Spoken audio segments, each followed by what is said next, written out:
mentioned. Start with Jane Myers. Jane was actually the first person that really introduced Zambia to me back in Washington, D.C., 3.5 years ago. So it's been wonderful actually to work with her here in Zambia with Lubuto libraries. I was here a year ago actually for the opening of this when we broke ground. I'd also like to recognize Mark O'Donnell and Mark Choma, the two board members. Mark O'Donnell is, of course, our MC today. Malamba Mazada, the director of Mthunzi Center. Velanasi, am I pronouncing that right? Okay, Velanasi Musanji, the president and Library and Information Association of Zambia. John Sebe, the president of African Library and Information Association. Julie Fida and her lovely daughters and daughter-in-law, without whom this library would not be possible. Kasande and Elizabeth, the Lubuto team along with Jane.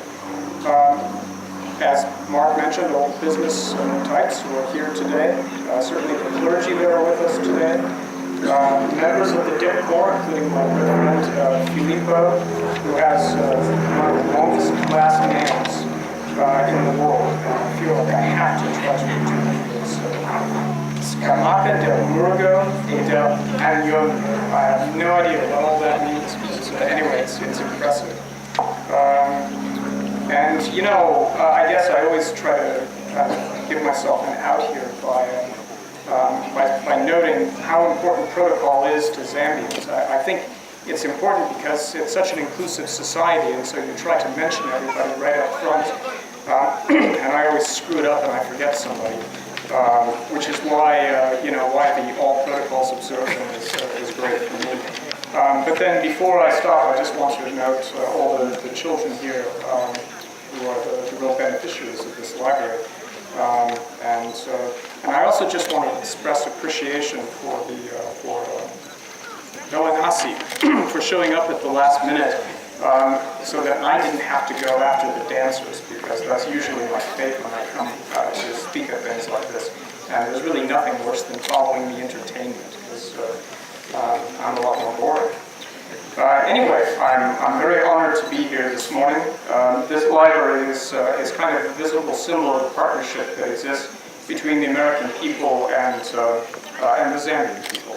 Mark mentioned that we provide a lot of assistance to Zambia. That's true. Our assistance is on the order of $500 to $600 million a year. The majority of that actually goes for healthcare. That's a big need in Zambia, of course, and the single largest percentage of that goes for the PEPFAR program, the President's Emergency Program for AIDS relief, sorry. But I was in Chipata just a couple of days ago, and I was at another community school, secondary school, Chisama, and I was asked, what would I change about America's assistance to Zambia if I had that ability? And I don't, by the way.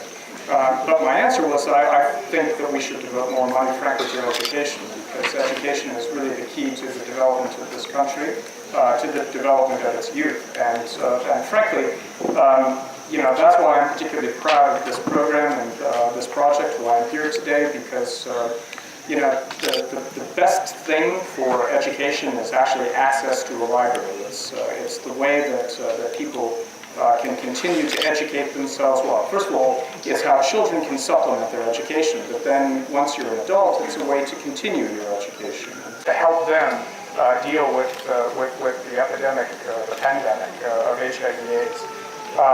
And we're going to, we actually provided some funding for Lubuto to kind of explain dreams and to work directly with young girls and young women in this library, in this facility. And that's really, all I really want to say today is that, we have a vision, Americans, of a world where all children and youth, including those with special needs and different abilities, are able to realize their right to a quality education and are empowered to fulfill their potential. And we think this library will help that here in Zambia. We think it will provide a stimulative, supportive, and a safe environment for children. We're very proud to have been involved in the construction of this. And I want our partners, the Mthunzi Center, and our friends and partners in the Zambian government, as well as all the community members who come together today to celebrate this. And just in closing, Jane shared with us, a great African proverb. Well, I have one too. My favorite African proverb is one that I learned after I came to Zambia.